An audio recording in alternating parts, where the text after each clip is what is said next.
मेरे पास में मतलब आई ट्रस्टेड, मतलब गलत लोगों को ट्रस्ट कर लिया एंड आई वेंट थ्रू काफ़ी ज़्यादा ट्रॉमा। देयर आर टाइम्स जब कोई भी ना कोई जगह का नाम लेता है या कुछ होता है, मैं फिजिकली तो चीज़ें कर रही होती हूँ बट मेंटली फ्रीज हो जाता है। जस्ट मतलब आई नो कि दुनिया चल रही है, I am doing stuff, but mentally I know कि मेरे से कुछ हो नहीं रहा, आई कांट थिंक, बस काम कर रही हूँ बट सोचने की शक्ति, जैसे कहते हैं ना कि खत्म ही हो जाती है। तो मुझे उस वक्त समझ नहीं आता है क्या करूं या how do I go through it.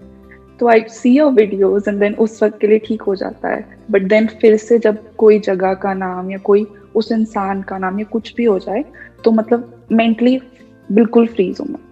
इसकी रिकरेंस क्या होगी, मतलब हफ्ते में एक बार, महीने में एक बार? हफ्ते में 2-3 बार हो जाता है। समटाइम्स वो 2-3 दिन में उसी चीज में रह जाता, अटक ही जाती हूँ कि अभी निकल ही नहीं पा रही हूँ।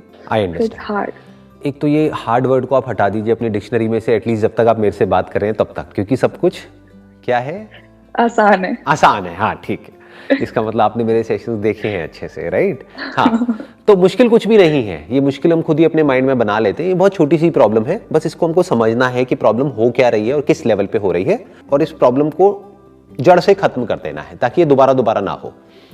प्रॉब्लम ये नहीं है कि 1-2 बार हुआ, प्रॉब्लम ये है कि बार बार हो रहा है, हफ्ते में 2-3 बार हो रहा है, जैसे आपने बताया। तो अब आपको क्या करना है कि जिस वक्त ये होता है उस वक्त आप इस स्टेट में नहीं हो कि आप कुछ समझ पाओ, कुछ कर पाओ, और उस वक्त कुछ करने की कोशिश भी नहीं करनी चाहिए, क्योंकि जितना आप करने की कोशिश करोगे उतना ही चीजें और कॉम्प्लिकेटेड होती चली जाएंगी। तो इस प्रॉब्लम का जो सोल्यूशन निकलेगा ना, वो तब निकलेगा जब सब कुछ सही होगा। यानी जब आपने कहा हफ्ते में 2-3 बार ऐसा होता है, तो उस वक्त इसका सोल्यूशन मत निकालो। लेकिन हफ्ते में 4-5 दिन ऐसे भी होते हैं जब सब कुछ सही होता है। तो जब सब कुछ सही है तो खुद इनवाइट करो इसको, इन मेमोरीज को, गो देयर कॉन्शियसली, क्योंकि वो जब अपने आप आ जाएगा तो प्रॉब्लम है। फिर you will be afraid of, सिर्फ ये नहीं कि ये याद आ रहा है, फिर आपको ये भी गुस्सा आएगा और ये भी डर लगेगा कि यार फिर हो गया, अब इसकी वजह से ये होने वाला है, अब इसकी वजह से मेरे ब्रीदिंग में चेंजेस आ जाएगा, अब इसकी वजह से मेरी थॉट प्रोसेस एकदम से रुक जाएगी, अब इसकी वजह से ये हो जाएगा, अब मेरे को एंजाइटी होगी, अब ये होगा वो होगा। तो that fear is no more of कि क्या हुआ था, that fear is more about कि अभी क्या हुआ है। मतलब आप समझ पा रहे हो ना मैं क्या कह रहा हूं? दोनों में बड़ा डिफरेंस है। एक है फियर ऑफ या फिर रिग्रेट अबाउट जो हुआ पास्ट में। अभी इस टाइम पे वो इतनी बड़ी प्रॉब्लम नहीं है जो आप बोल रहे हो। अभी जो प्रॉब्लम है वो ये है कि बार बार मेरे को वो याद आ रहा है, तो वो याद प्रॉब्लम है, राइट? जिस याद की वजह से मैं एक पर्टिकुलर स्टेट में चली जाती हूं, वो स्टेट प्रॉब्लम है। जो हुआ वो तो बहुत पहले ही होकर के खत्म हो चुका है, वो तो टॉपिक क्लोज हो चुका है। तो अब इसको थोड़ा सा ध्यान से समझते हैं कि इसके लिए हम क्या कर सकते हैं। एक तो डेलिबरेटली इसको आप इनवाइट कर सकते हो, कॉन्शियसली इसके अंदर आप जाओ। यानी कि जब सब कुछ सही है, यू आर फीलिंग गुड, तो उस फीलिंग को एंजॉय करने की बजाय आराम से कहीं जा करके बैठ जाओ, मे बी किसी ओपन स्पेस में, किसी पार्क में या कहीं पर, या अपने घर की छत पे या कहीं पर भी जहां पे खुला एक स्पेस हो, जहां पे आप 2-4 डीप ब्रेथ लेके और बोलो कि let me remember everything step by step, कि क्या हुआ, कैसे हुआ, किसने क्या किया, व्हाटएवर इट इज, जैसी भी वो मेमोरीज है आने दो उसको, फेस इट, क्योंकि उस टाइम आपकी स्ट्रेंथ पूरी है तो आप आराम से फेस कर जाओगे। जिस वक्त वो हो रहा है आपके साथ में, उस वक्त आपकी स्ट्रेंथ 0 हो चुकी है ऑलरेडी, तो अब आप लड़ नहीं सकते। जिस वक्त आप बिल्कुल फिट फील कर रहे हो, जिस वक्त अच्छा फील कर रहे हो, फॉर एग्जांपल मेरी कोई वीडियो देखी तो आपको एकदम से अच्छा फील हो रहा है, या कोई गाने सुने अच्छा फील हो रहा है, या किसी ऐसे फ्रेंड से बात हुई जिससे बात करके अच्छा लगता है, या अपने पेरेंट्स से, उसी वक्त उसी मोमेंट में जब अच्छा फील हो रहा है, जाओ और इन सब बुरे से बुरी मेमोरीज को इन्वाइट करो अपने माइंड में कॉन्शियसली। अब बैठ के देखती हूं कौन है क्या है, मतलब किसको देखती हूं, उस पर्सन को नहीं, क्योंकि वो पर्सन तो गया जो भी था, राइट, आपकी लाइफ से गया। अब किसको देखती हूं, उन मेमोरीज को देखती हूं ये मेमोरीज मेरा क्या करती है, देखती हूं ना मेरा क्या बिगाड़ती है मेमोरीज, लेट इट बी, आने दो ना उसको। तो जब आप कॉन्शियसली उसको इन्वाइट करोगे और कॉन्शियसली याद करोगे तो आप देखोगे, क्योंकि उस वक्त आपकी पूरी स्ट्रेंथ है, तो वो आपके ऊपर हावी नहीं हो पाएगी। तो आपके अंदर एक कॉन्फिडेंस आ जाएगा कि अब अगर आ भी जाए वो मेमोरीज तो कोई फर्क नहीं पड़ता है। जैसे ही ये कॉन्फिडेंस आ गया तो अब अगर वो दोबारा आएगी भी तो आपके अंदर से डर निकल जाएगा कि अगर दोबारा वो सब हुआ तो क्या होगा। यही चाहिए। अभी एक बहुत इंटरेस्टिंग एक साइंटिफिक स्टडी हुई है, उसके बारे में आप चाहे तो ऑनलाइन जा करके पढ़ सकते हैं। मैं कुछ दिन पहले पढ़ रहा था, वो यूएस में हुई है, यूके में हुई है, I don't remember exactly, but बहुत इंटरेस्टिंग उसमें से कुछ फाइंडिंग्स निकल करके आई है। वो क्या था, अभी तक हम ऐसा सोचते हैं कि अगर हम याद करते हैं अपने पास्ट को तो हमें हमारा पास्ट याद आता है, ऐसा हमें लगता है, जबकि ये सच नहीं है। वो स्टडी क्या कह रही है, वो जो रिसर्च हुई है वो क्या कह रही है कि आपको वो याद नहीं आता है जो आपके साथ हुआ है, आपको वो याद आता है जो पिछली बार आपने याद किया है। दोनों में फर्क है ना, कि अगर मैं आपको कहता हूं बचपन से अब तक जो कुछ भी आपके साथ में हुआ आप याद करो, तो आपको वो याद नहीं आएगा जो आपके साथ हुआ है, आपको वो याद आएगा जो भी अच्छी मेमोरीज हैं, बुरी, जिसको आप याद करते आए हो।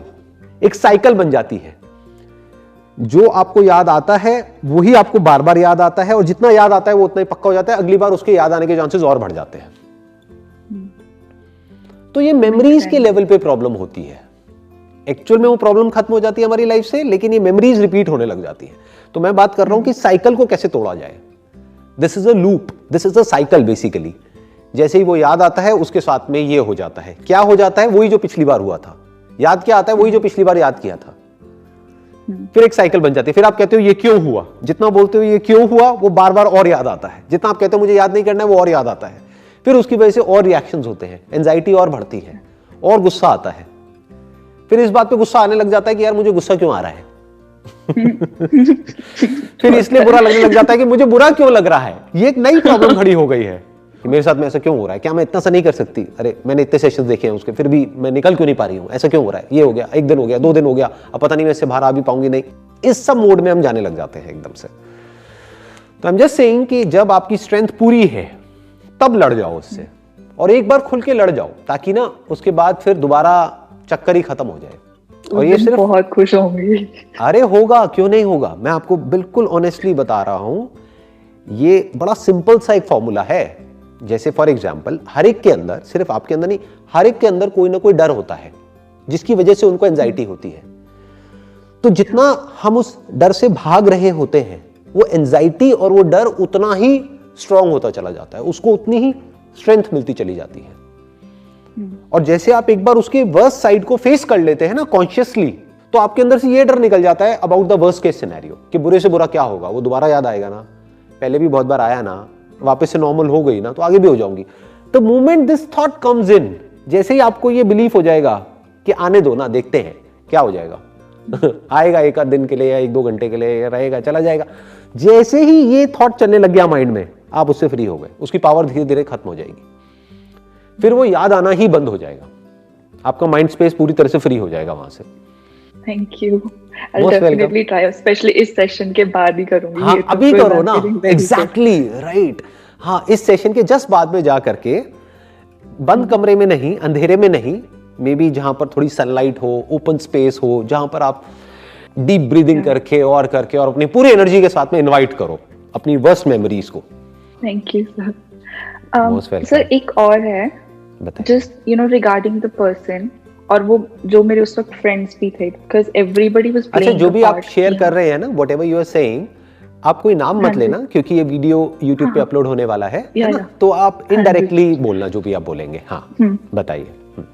तो वही लोग वापस आते हैं काम, मतलब पोक करने के लिए, या मुझे कुछ स्पेसिफिकली बोलने के लिए कि तूने ऐसा किया था, तूने वैसा किया था। तो I do shut them down कि नहीं, वो पुरानी बात थी, मेरे से बात मत करो। या फिर वो स्पेसिफिक जो पर्सन है जिसने किया था वो ही वापस आता है किसी कारण या किसी कारण। बंद तो कर देती हूँ, शट इट ऑफ कि हाँ नहीं बात करनी है कुछ भी, but I just want to know कि आते क्यों है, like why do they want to come into my life बार बार कि क्या चाहिए उनको, आप आई अंडरस्टैंड।